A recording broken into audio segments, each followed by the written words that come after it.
我哋即係既然人數都足。Members, we have attained the quorum now. We took a break for a couple of minutes, and let's resume our meeting. Mr. Yu, anything else you'd like to add? Please. Chairman, if I may add a little bit. All these fee revisions are because of the fact that they have not been adjusted for so many years. And the Buildings Department calculated the costs, and the idea of this exercise is to recover the costs of service delivery. In the electrical brief, we have already mentioned that the Buildings Department has taken measures to streamline the work procedures and enhance efficiency in order to keep down the costs. All these benefits have been factored in. Of the 40-odd fees revisions, some of them are downward adjustments. And this is a reflection of the VD's initiative to streamline the procedures and to enhance efficiency. Before we put forward the proposals, the Buildings Department has consulted the trade, including the Building and Construction Committee, which is represented by the reader, the contractors, and so on, and the authorized persons association has also been consulted, and they have not raised any objection to the proposal. The commencement date is the 20th of July. Depending on the scrutiny, this will go into effect on July the 20th. Any questions? Mr. Him, 5 minutes each, please. 5 minutes. Thank you, Chairman. In the House Committee, I asked for the setting up of this subcommittee because I wouldn't have too many questions, but I want to get some clarifications because all along we've been talking about cost recovery. You want to recover the cost, and that's why there's a need for fee increases. Well, it's been 9 years. Well, for authorized persons, it dates back from 2005, so almost 10 years. I do have some reservations because is it necessary for us to go along, go down the route of cost recovery, with our budget? We know that, we have huge fiscal reserves. And that doesn't mean that, because of inflation, we need to follow the trend of raising fees. Increasing the fees actually wouldn't have much effects, and yet at the same time it would lead the public to think that things are getting more expensive. So instead of giving people or providing an excuse, so I do have reservations on whether we should go for cost recovery in all cases. You can have cost recovery for certain areas, but not across the board. I don't agree with that kind of approach. And also, how did you work out the cost? Some increases are quite high, from 4,100 to 6,200, or $1,700 to $2,000. So the actual increase is quite high. So my first question is, you have to ask yourself, why? How did you work out the cost? And secondly, you said you, consulted the sector. Well, Mr. Che is also professional. Well, the fee increases wouldn't have much impact on him because he can transfer the cost on to, other people shouldering or undertaking the projects. And ultimately, the public will have to pay. So have you done any sort of assessment do you think that this actually fee increase will not have any negative impact?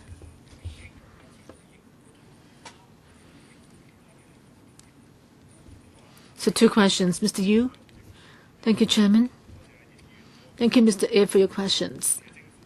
The administration adopts the user pays principle. The purpose is to get the users to pay for the costs. So in providing services, the government incurred costs, and we think that the service users should shoulder them, other than having taxpayers' money subsidizing them. The fee level now this time has been adjusted, as Mr. Ip mentioned. Authorized persons or structural engineers, over the past 10 years, their fees have not been adjusted. In the past decade, whether it is the salary expenditure of a buildings department, actually because of inflation has actually gone up by 40%. So you need to have the increase to make up for the cost increase. So now for authorized persons or structural engineers, registered geotechnical engineers and so forth, putting them together, I think they number less than 2,000. So we think that a fairer approach is to get these 2,000 professionals to shoulder the costs when it comes to the registration fees. Just then Mr. Yi mentioned 4,100 to 6,200, but that's a one-off payment. That is when someone has to have his name included in the register, he will need to pay that increased fee. But once he's on the name list, when he renews his membership, then he would only need to pay a fees of 1,350 or 480. So we're just talking about a one-off rather big increase when he tries to answer when he wants to put his name on the list. The buildings department, on the basis of each item, for example, in verifying an application from a registered engineer, he will need to look at the kinds of work involved, how many manpower are required to handle the case, and to work out the cost. So the buildings department does do very careful calculations instead of just following blindly the rate of inflation. We would consider, the manpower needed to do the work, and if it involves the setting up of a committee to verify the applications and the salaries of the staff concerned and so forth. So we also measured it against the review for 2015 cost review for 2015-2016. So our proposed fees now actually can help the buildings department recover the costs without having to use taxpayers' money. Maybe I can ask Mr. Leung to supplement. Okay, I'm sure members concerned about this. I myself also want to know how you come to the cost, particularly like 10 years ago compared to now. A lot of the equipment or electronic devices could have simplified the procedures. So the process involved may be speedier now. So maybe I can ask Mr. Leung, the Assistant Director, to supplement. Thank you, Chairman.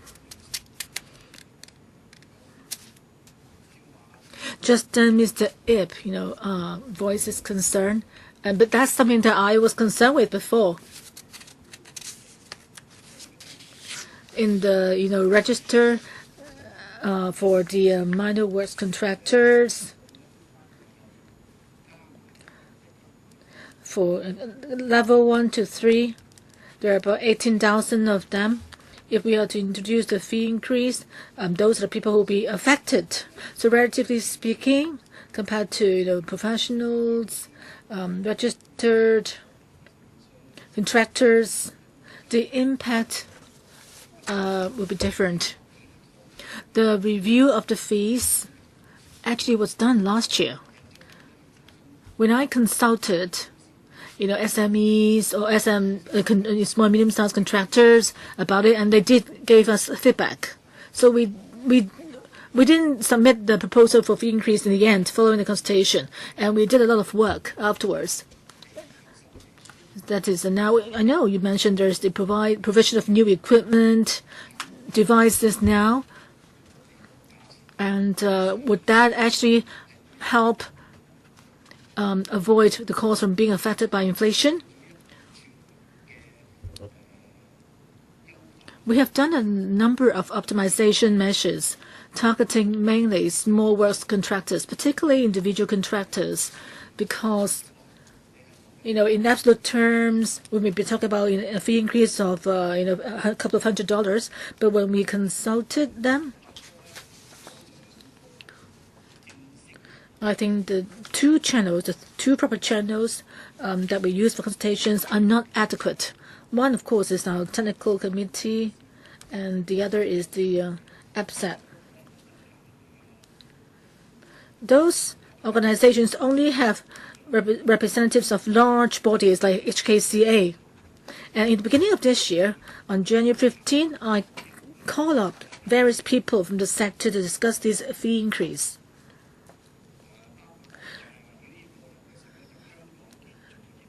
Hong Kong Construction Industry Council, led by Mr. Chow, was also there, and I told them about our approach to raising the fees. For minor works contractors, they are actually sort of in the middle.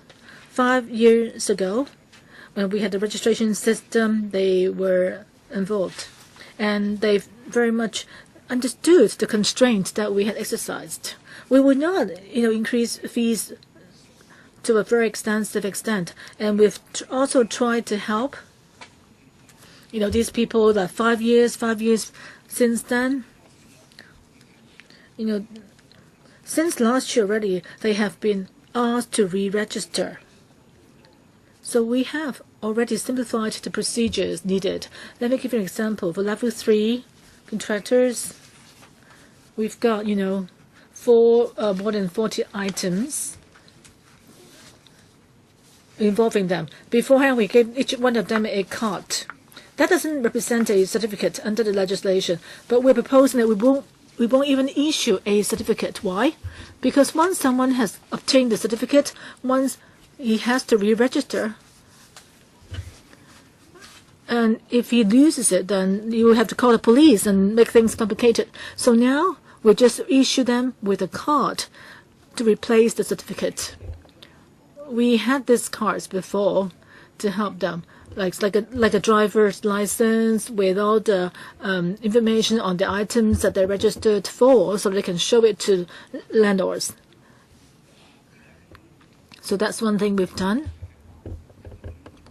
And for re-registration, when they reached the threshold 3 years ago, well, it happened that they could ask people to fill in the form for them, but 3 years later, when they have to re-register, they might face the same difficulties, and we decided to simplify the application form. If their existing information isn't changed, then they would not require them to fill in, provide the same information again, and we can actually help their license renewed. So as long as the contractors concerned show us proof of at least one minor works that they've done. So the whole procedures were simplified a lot. In the past, if you ask them to fill in 10 items, ultimately they might fill in some, or they fail to provide some information. So they may be missing information before then, or errors. So since last year, we did a lot of such work to simplify the process. And with the help of the trade organization, that if the contractors had any problems, and I would try to actually explain things to them during special workshops and so forth. So it actually saved the time involved in following through the process.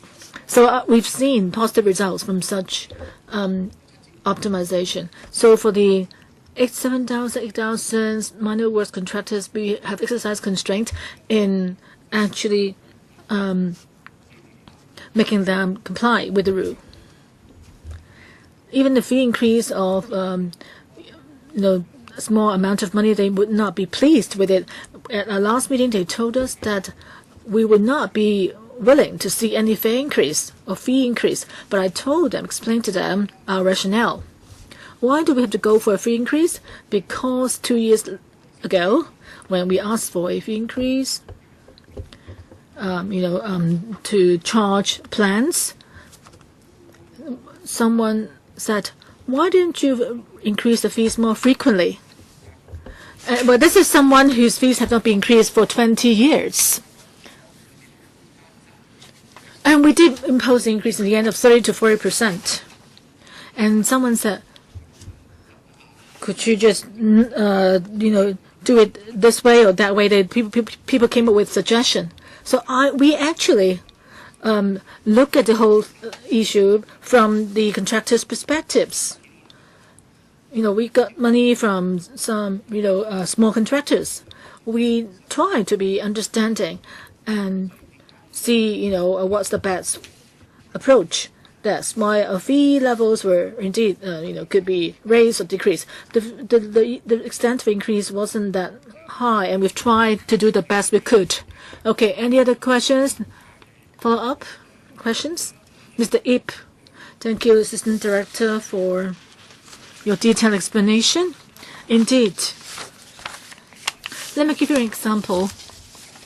Looking back, it seems that there's, for some small and medium-sized contractors, they may have had fee increases in several rounds. For example, for every single sort of the application,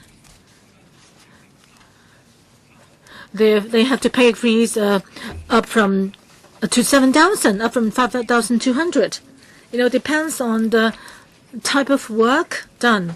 So, and they may have to pay different levels of fees for different projects.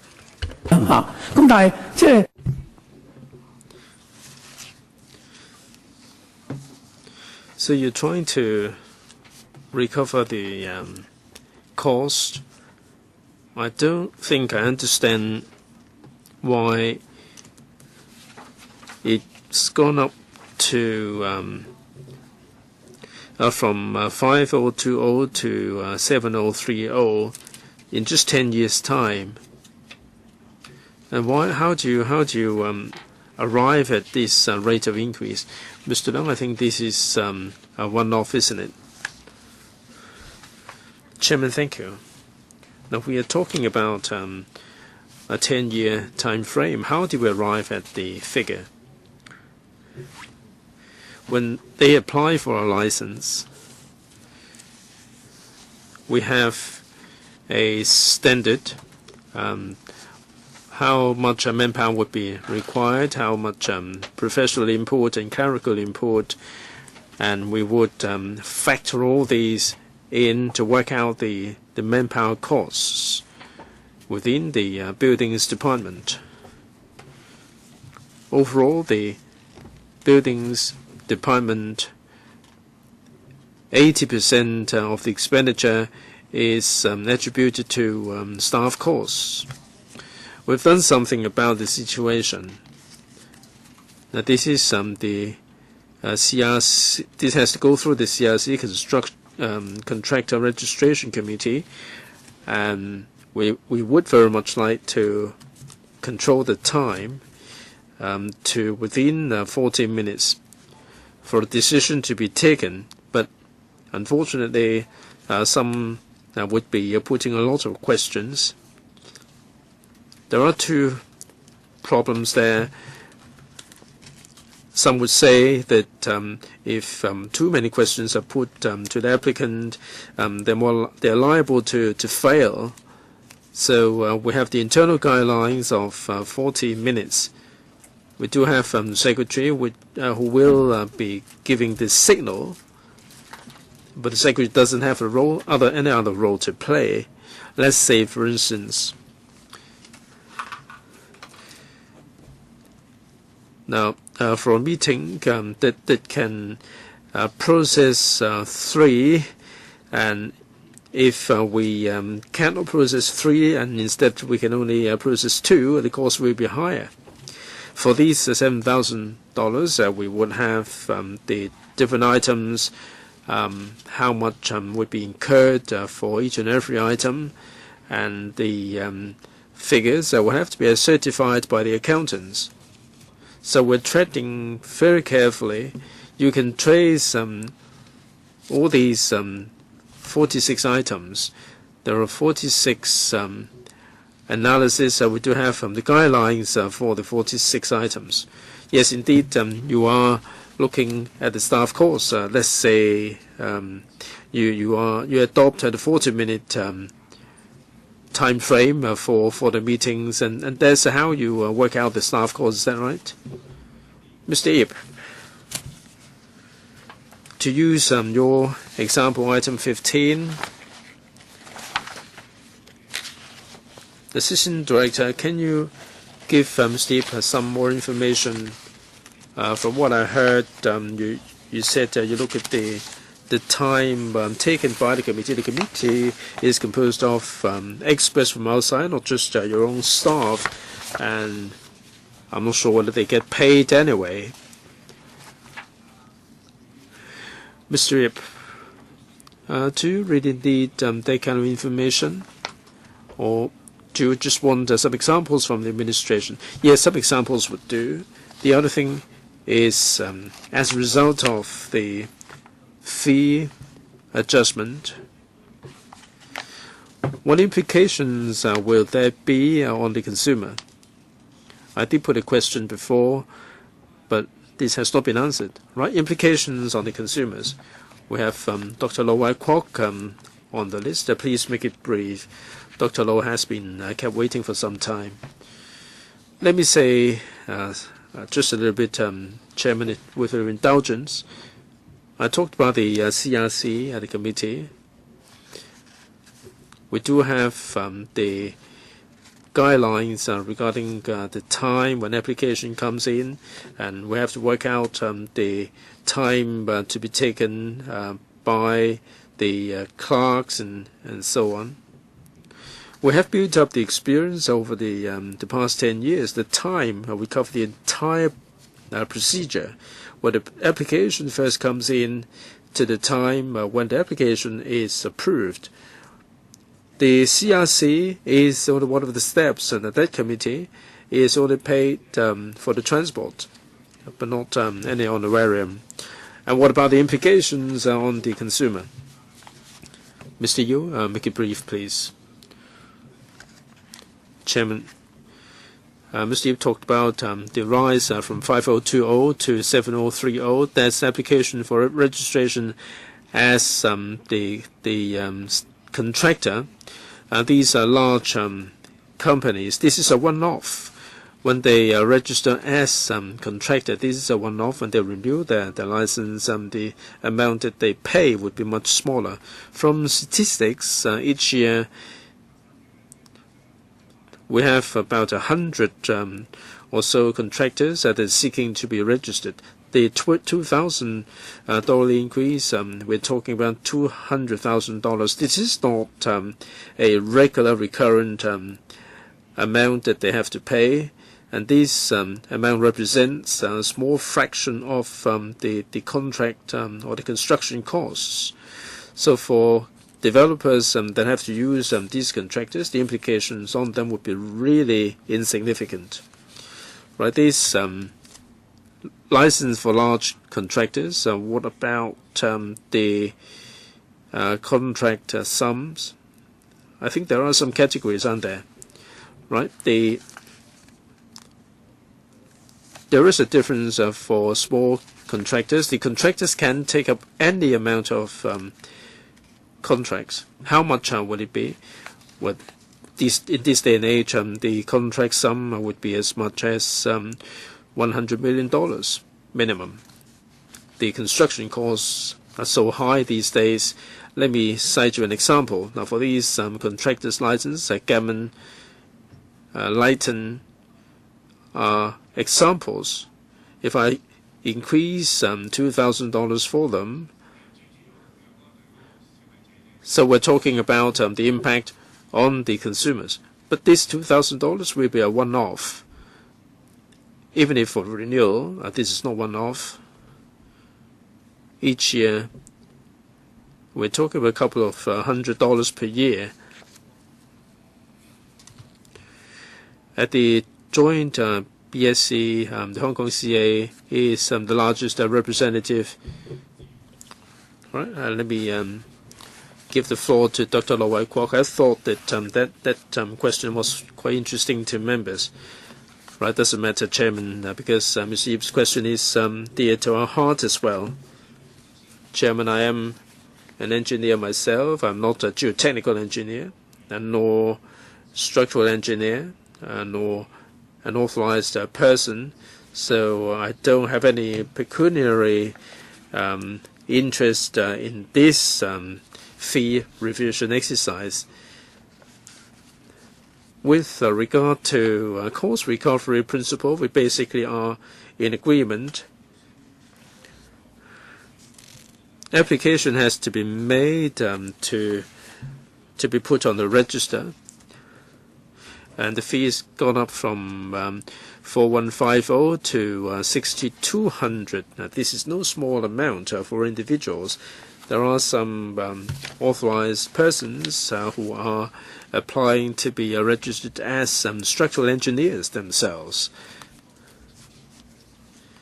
These are up-and-coming professionals, and they are qualified, and they want to be registered as professionals.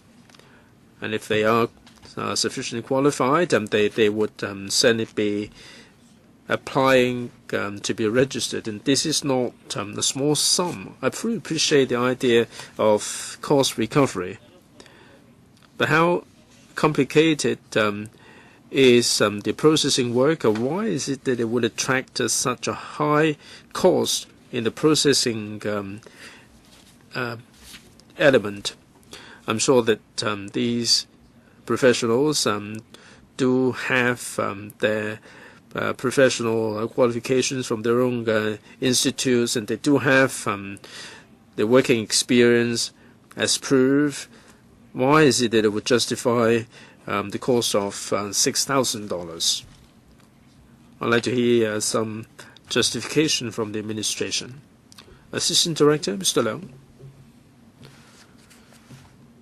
Director, thank you. Thank you for the opportunity, Chairman. Let me say something about the structural engineers.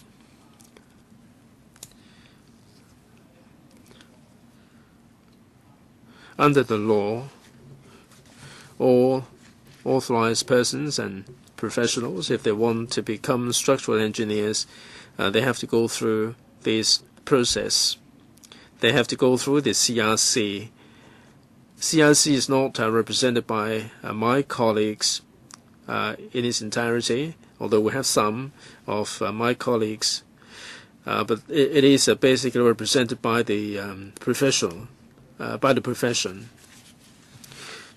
Now, whether someone is qualified as a structural engineer or an AP, we would question them about the knowledge of buildings. They may be eminent engineers, they may be eminent architects themselves.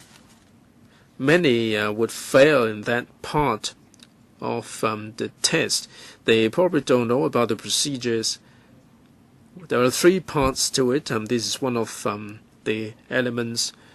If they haven't got any expertise, and they would expose their inadequacy during the meeting. We need to have RPE. The qualification, professional qualification, must have been ascertained. But the most important thing is the knowledge about the building's ordinance. That's terribly important, because we have the time frames of 30 days, 60 days, and the 28 days commencement certificate. We need them to have the knowledge. about the work procedures. We're not trying to make life difficult for these people. Now, for registered engineers, the success rate is pretty low. We'd like to enhance the success rate. We would publish a lot of the code of practice for them to understand the situation. But the success rate, the passing rate is something like 20% for registered engineers. And they may fail and they may come back, and many a time the costs will increase. They can come back within 6 months and they don't have to pay anything at all. So overall, it would consume quite a lot of the committee time. Chairman, if I may, I sat on this kind of accreditation board which interview the candidates. No, not the geotechnical engineer or the AP kind of committee, but I sat on these committees unremunerated. I would be responsible for interview as part of my professional service. I worked as a volunteer without any pay. The passing rate may be low and the administrative costs may be high, but for those responsible, these professionals are responsible for the interview. Are they providing the service on a voluntary basis, and they don't have to get paid? Yeah, there's no pay, but they get paid for their travel expenses. We did increase the allowance for travel. It's an increase of 33.3% just recently. Because we know that there are volunteers, but you do have to pay for the travel, expenditure. But there's no pay at all. What's the total amount? A specific amount, close to $1,000 for a person to come. Well, it's a favor from them, indeed. They spend the whole morning, and just getting $1,000 back. We're not going to pay for the meals either. In net terms, we've introduced an increase of 1/3. Thank you. Next one is Chairman Penn. I don't quite understand. I know the Sin Director had mentioned this, but in your calculation of the how to recover the cost, did you want to recover the cost of your staff pay or what? Can you explain that a bit? And for item 8, it only asks for, it asks for restoration of name in each list of the inspector's register. It's not something difficult now in today's computer world, but then you are having an increase of 13% now. How did you work out, these percentage of adjustments? Is it mainly based on the staff costs? And for some minor works, many, buildings have to have their windows inspected or buildings inspected and so forth, and they may ask the contractors to submit a document to you, and you may charge them. So on what criteria would you decide on the amount of fees to be charged? Well, if it's charged on the basis of staff cost, then it will be quite high. In the end, the cost will be transferred to the public. So how did you work out the adjustments? Mr. Leung, as I said earlier, for each item, well, it's very simple.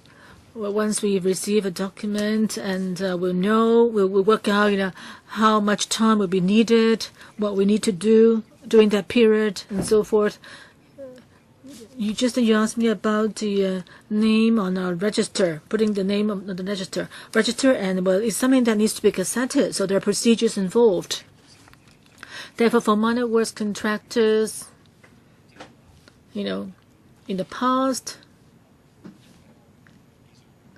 Well, they were mere technicians, but now, once they are on a register, and the name will be gazetted, and this is something required by law. So, in answering your question simply, for each procedure involved, we will put down for example, the cost for a professional, for a clerk, for a senior officer, and then we work out the total amount needed or the costs incurred. Whereas for whether the working hours put in are accurate, well, that's based on actually past estimates. Say for minor works contractors, we've got 20,000 cases. Even for professional contractors, we also have experience in dealing with them. Therefore, the working hours we actually use should be pretty reliable, particularly for minor works contractors, because we actually borrow from our past experience. Of course, now we've optimized the whole process so that the procedures are minimized. I did ask myself, why was there such a need for so many procedures? So we're looking at the standard requirements. And second question, on your second question about, after a minor works contractor has submitted a form to us, that we wouldn't charge them. We never charge them. We do encourage them to actually just submit information on minor works just for record purpose. So you don't charge them because you only accept a form from them. Yes, you only accept a form from them. But if they want to have a review of any of the decisions, you will charge them. You mean registration? Yes, for minor works. Just then you said, you don't charge them for minor works? Could you clarify? Yes, let me clarify two things. One, the first thing is we talk about registration. We need to charge for registration. But if it's already practicing as a minor works contractors, and if he wants to inform us about some completed projects, then we won't charge him. But Mr. Chen was asking if a contractor is dissatisfied with the decision. You want them to provide you with some information for record purpose, right? I think for the entire approach, once the contractor has finished a project, he would provide you with a form which you will keep. And after you've obtained the form, you would not do any assessment or review. But when the contractor wants to get a review of what he had submitted to you, you will ask them for a fee. And this time you've also adjusted the fee required.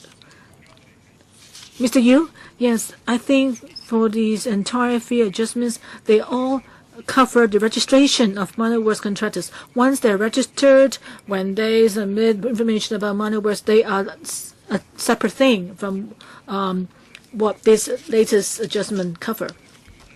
We are talking about contractors, should they want to get review for any rejection by the department, then they will need to pay a fee of $110 for a review of the decision for the registration. And if the housing inspector wants to, wins the appeal and can uphold the decision, then the fee incurred will be returned to the minor works contractor. Once a contractor has been registered and if the contractor submits information to the buildings department, they would not be charged any money. You've got him? You have a question?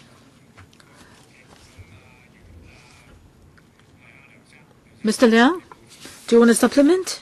You want to supplement, right? Yes. Even though what you just mentioned is not related to the registration fee system, but I also like to brief you on the monitoring system of minor works. Well, it has been going on for 4 years, from 40,000, 60,000 to 100,000. Well, 6 months have passed this year, and we've seen an increase in demand for services. That is, as you said, there'll be a need for more, works to inspect windows and buildings. But Now, say if they give us the form in Kuntong, we can acknowledge the submission the same day. As I said last time, at the development panel, I said that before people criticize us for holding up a project, and forbidding them from getting paid, is it that we just actually not do anything? No, but indeed we would take out 6,000 minor works from the pool for audit. If we find any deviations or misbehavior, we would not just immediately sue the contractor concerned immediately.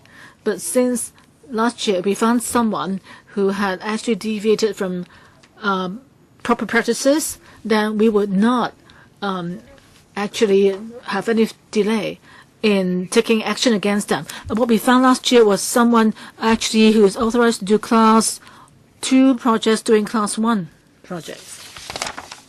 So we need to look at the risks involved. We need to assess the ability of the contractors concerned. So we succeeded, actually in prosecuting this contractor who violated the rule. Next one is the Ip. 5 minutes. After listening to the assistant director's explanation, I will accept it, and I know that the fee adjustments put before us are fees related to works, and it will not have a direct impact on livelihood. So the fee level increase actually relatively small compared to the cost of major projects. But I'm worried myself to some extent, but I got your clarification because I look at a fee of 68%, some high rate of increases to me. But having listened to you, I will accept your explanations, but I want to reiterate that I would accept the fee increases, but let me reiterate that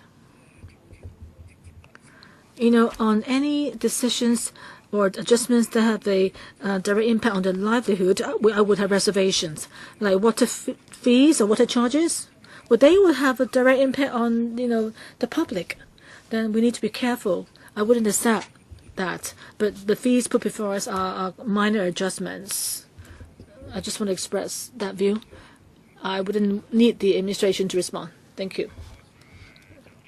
All right. On this topic, I would suggest that I think we wouldn't need to hold any public hearing. I think if individual members have any views, they could actually ask associations for the views. You may consider what associations you think we can collect views from. I know the administration has consulted them already, but if members have any suggestions, you can let us know which organizations you want to get written submissions from. If there's a need, we will follow up on that. Okay, no objection? Chairman, I think in the past we discussed this at the panel. I think, of course, we just need to, be given any further information should they arrive. So we don't need to spend any more time on this topic. So if members have no other questions, then let's begin the clause-by-clause scrutiny. So maybe I'll ask the administration, is it Mr. Yu who would take us through the bill? It is very, very simple. The changes all are related to figures. Yeah, thank you, Mr. Yu. I will try to be brief, and if members have any doubts, you're welcome to let us know. First of all, this is the Buildings Administration Amendment Regulation 2015 that covers geotechnical engineers, inspectors, contractors, and so forth. The fee items for 23 indeed items. So the new fees will be effective on July 20, 2015. And clause second actually leads to chapter 3, which states out the fee for each particular item. I think in the annex of the electrical brief, or in the paper table before you, you will find the details. Actually, the authorized persons, the one-off registration fee will be raised from 4,150 to 6,200, and if the application is successful, and if he wants the name be included in the register, then the fee will rise from 335 to 485, and also 1,200 to 1,350. Depending on the register. So that covers a 5-year period. And we also mentioned there is the rate increase of 68%. But if an authorized person or a professional start working 5 years later, and if he wants to have his name restored on the list, then he will need to pay a fee of 210 up from 125. And after paying the fee of 210, he will need to pay the fee for the 5-year period. So that covers authorized persons. As for the inspectors, that is people who can work in to exercise some statutory duties under the Buildings and Windows Military Inspection Scheme. If that person is already a professional or authorized person, the approval process will be relatively simple, so the fee will rise from 900 to 1990. If he's not specified authorized persons and he wants to make an application, that application would be more complicated, so the fees itself is more expensive. It will rise to 4,400 from 3,850.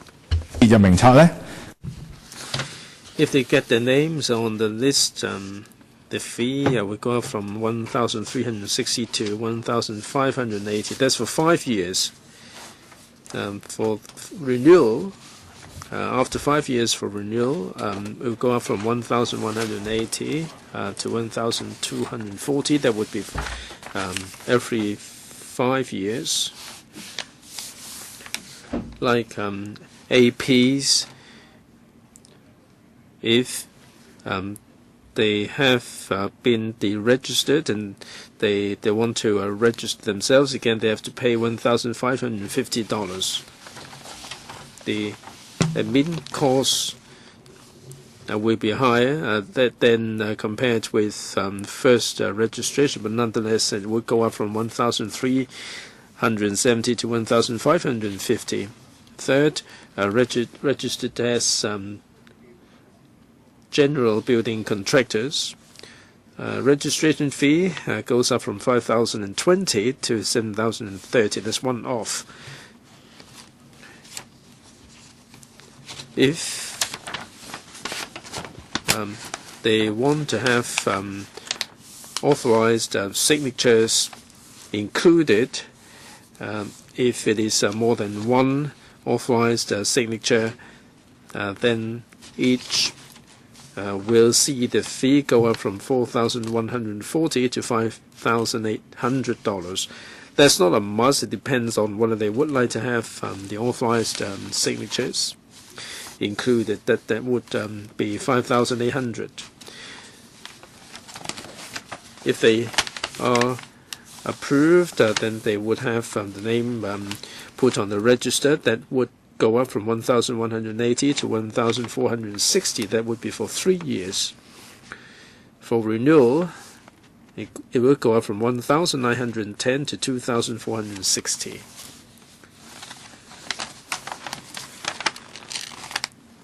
If a contractor has been taken off the register, he would like to join again.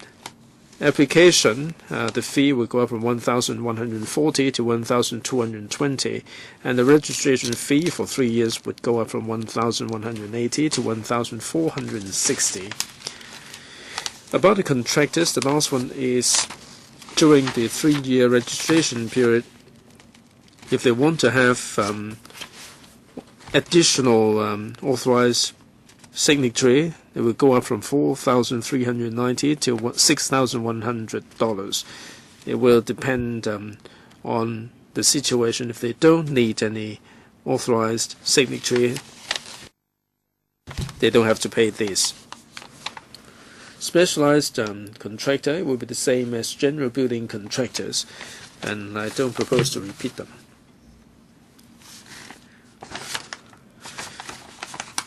Shall we carry on? Unless there are no questions, I call upon Mr. Yu to continue regarding minor works contractors. Chairman,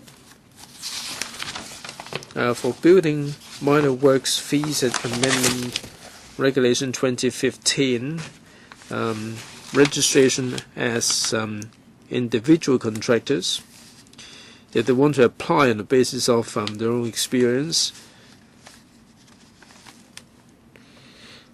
we have streamlined the procedure. The fee will come down from 305 to 290. For Class 3 minor works, if they want to register as Class 3 minor works contractors as well, again, it will come down from 305 to 290. In the course of the application, if they want to have an appeal, it will go up from 105 to 110. But if the appeal is successful, this will be refunded. For application for registration as a registered under works contractor for one or more types of minor works, go up from 2530 to 2920, and the other category will be unchanged. The other one will go up from 715 to 730. Like I said, if they want to have more than one authorized signatory, and level or class 1, it will go up from 2090 to 2440. Class 2, A40 to A10. Class 3, 530 to 560. So that's in the case of the need for more than one authorized signatory. Mr. Yu, why Class 2 there is a reduction, but for other classes there is an increase? Is it the case that for Class 2 contractors, but I find it wholly bewildering, because 1 in 3 there is an increase, but for the second one there is a decrease. Mr. Leung? It has to do with the volume. Class 2 contractors, or for Class 1, there are only 1,000 contractors. That's in the name of companies. Class 3 contractors, we can count them on our fingers. The number is very small.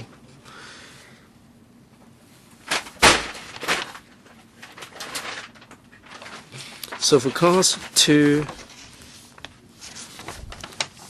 it is our staff that handles all the applications. They don't have to go through the committee. So we conduct the assessment, and we'd like to streamline the procedures because of the sheer volume of work.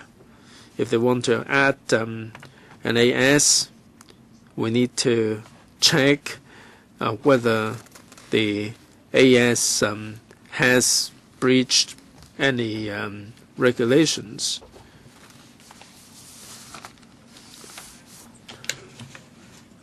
So simply put, there is a question of the volume.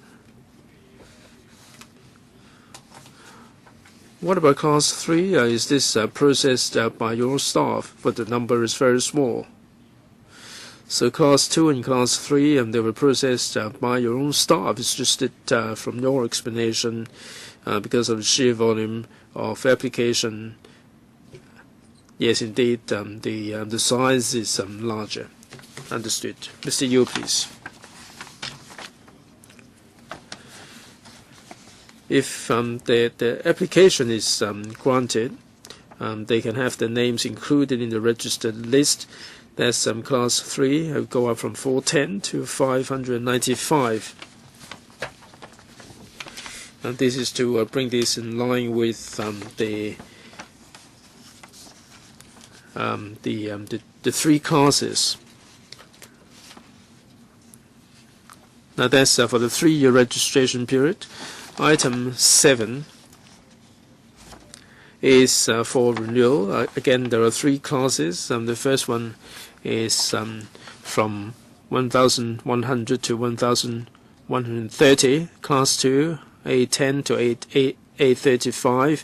Class 3, 395 to 425. If a contractor has been taken off the register and would like to be put on it again, for class 1 from 1,250 to 1,300, class 2 880 to 915, class 3 420 to 435, and that's if they want to be re-registered again. The period is for 3 years. Moving on, during the registration period, the minor works contractors would like to increase the number of types of minor works. Class 1 from 2,240 to 2,007. Class 2 630 down to 615. Moving on next. During the contractor period, if they want to have more authorized signatories, Class 1, 2,240 up to 2,007, Class 3, 630 down to 615. The last item is in relation to a request for review in their application to become minor works contractor. If they are rejected, they can seek a review. Again, there will be different fees depending on the classes. Class 1, 1,001 to 1,240. Class 2, 810 to 835. Class 3, 395 to 410. That's the individual license. If the review finds in their favor, the fees will be refundable. Thank you. Any questions? If not, the expiry of the scrutiny period is June the 17th. Do we see the need to extend this to July the 8th? If not,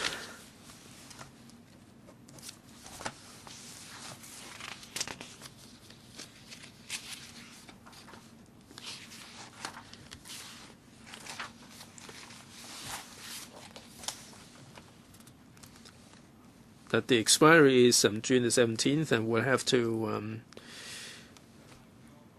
make a speech if it is extended. Right, for amendment, just a reminder, the notification deadline is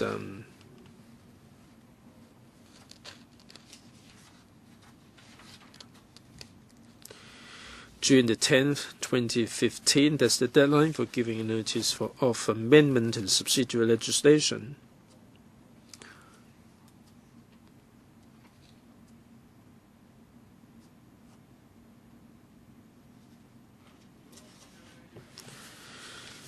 From what I heard earlier on during the meeting, we don't need to invite any deputations.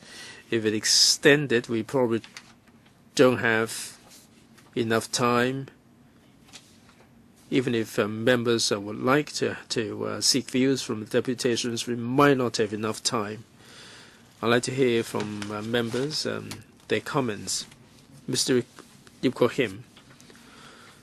Chairman, they have conducted a consultation. We are here just like to find out whether the fee adjustments are appropriate. I think we've heard clearly from the administration their justifications, I don't think we need to have any deputations. Dr. Lo Kwok, from the scrutiny point of view and whether we need to invite deputations, I think we have already stated our stance at the council meetings. I'm not sure whether there are any factors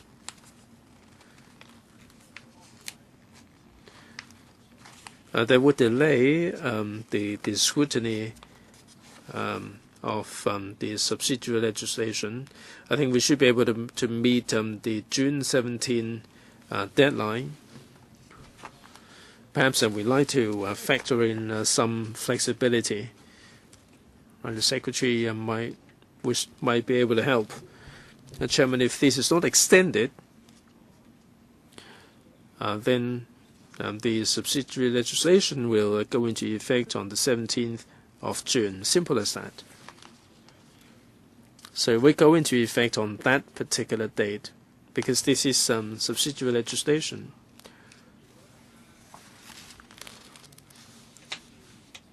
From what I heard from members, there is no need for an extension, so we will submit a report to the House on June the 26th, or June the 5th, beg your pardon, June the 5th. So we're pushed for time. This coming Friday, we have to submit a report to the House Committee.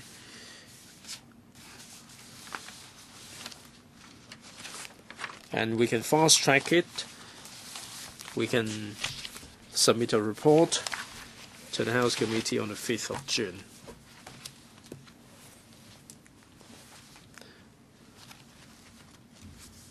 The speaker is not coming through.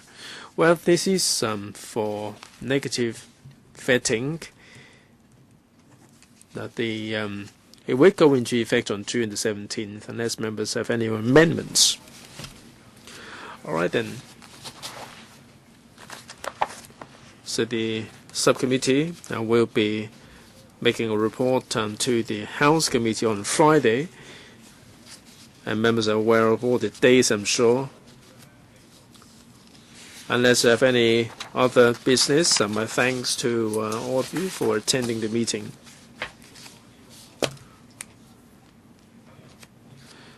I think this is the last meeting. Thank you all very much. Meeting adjourned.